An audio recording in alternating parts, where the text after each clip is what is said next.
یار بھائی کی طرف سے ایک سوال ہے۔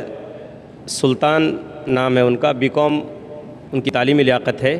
سوال بھائی کا یہ ہے کہ کیا غیر مسلموں کے لیے ہدایت کی دعا کرنا جائز ہے؟ ارے بھائی، ہدایت کی دعا کرنا، ہدایت کے لیے رونا، تڑپنا، مچلنا، خدا کے سامنے گڑ گڑانا، یہ مطلوب ہے۔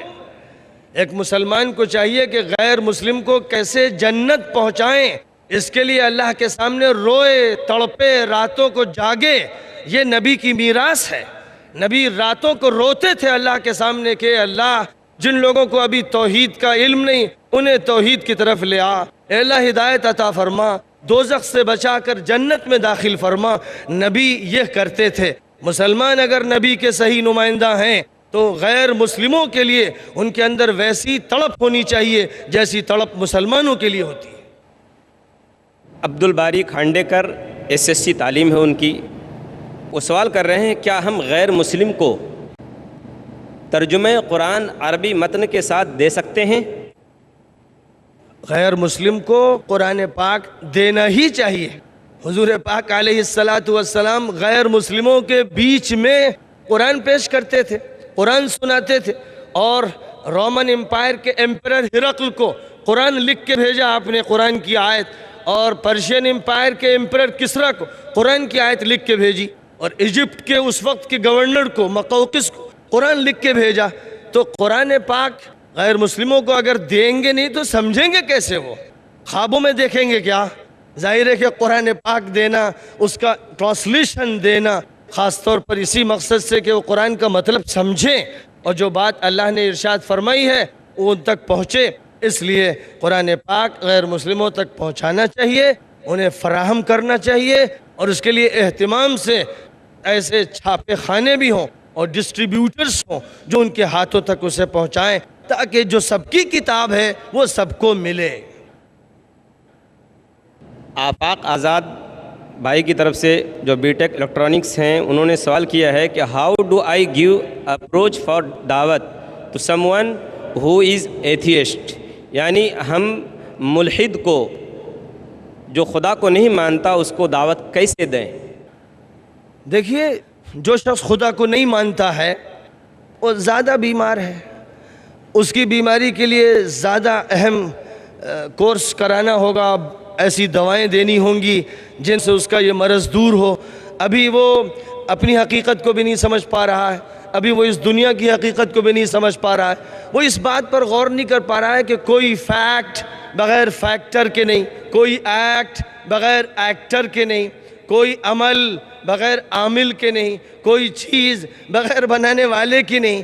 ظاہر ہے کہ جو آدمی اس چھوٹی سی بات پر بھی غور نہیں کر پا رہا ہے وہ بڑی بات پر کیسے غور کرے گا؟ لہذا اسے پہلے یہ سمجھائیے، لاجیکلی سمجھائیے اور سائنٹیفکلی سمجھائیے، منطقی طور پر سمجھائیے کہ ہر چیز اپنے وجود میں کسی پیدا کرنے والی کی محتاج ہے، اور یہ ساری بنی بنائی سجی سجائی دنیا کسی پیدا کرنے والے نے پیدا کی ہے، اور لاکھوں کروڑوں اربوں انسان، بڑے بڑے اسکالرز، بڑے بڑے عقل مند، بڑے بڑے دانا و بینا اسے مانتے چلے آئے ہیں۔ تو اے اللہ کو نہ ماننے والے، اپنی حالت پر غور کر، اپنے دماغ کے بارے میں سوچ کہ کوئی غلطی بڑی ہو رہی ہے جس کی وجہ سے روحانی بیماری لاحق ہو گئی ہے۔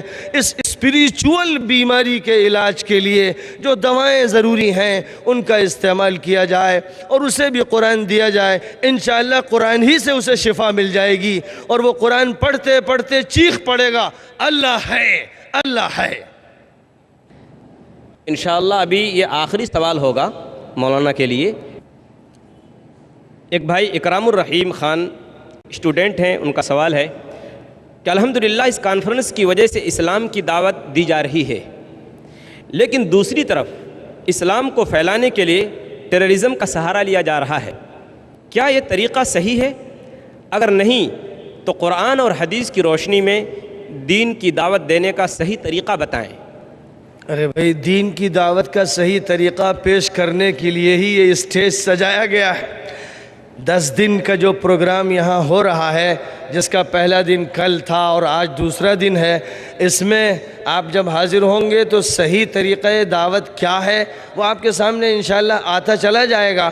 یہ چینل بھی اور یہ جگہ بھی اسی کے لیے مخصوص کی گئی ہے، تو جہاں تک اس کا تعلق ہے کہ کس طرح سے دعوت دی جائے اور کیا طریقہ کار ہو گفتگو کرنے کا، اسلوب کیا ہو، اس کی وضاحت انشاءاللہ آپ کے سامنے آتی چلی جائے گی۔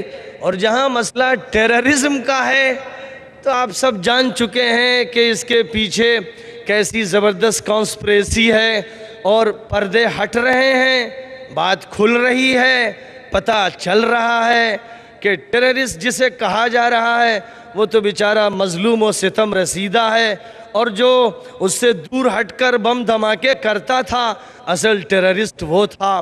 اور پوری دنیا کو دیکھیے تو ٹیررسٹ امریکہ ہے، ٹیررسٹ اس کے ساتھ دینے والے ممالک ہیں جنہوں نے لاکھوں انسانوں کی لاشوں پر اپنی حکومت کے بقا کا فیصلہ کیا، اور تیل عراق کا پینے کے لیے حکومت کو بھی تباہ کیا، اور اسی کے ساتھ ساتھ لاکھوں انسانوں کو انہوں نے موت کی نیند نہیں سلا دیا، موت کے جہنم خانے میں ڈالنے کی کوشش کی۔ ظاہر ہے کہ ایسی ٹیررسٹ حکومت کو برخاست ہونا چاہیے تھا۔ اللہ کا فضل ہے کہ بش جیسا ملعون انسان، اس کی حکومت گئی، خدا نے اس کو گدی سے اتار کے پھینک دیا،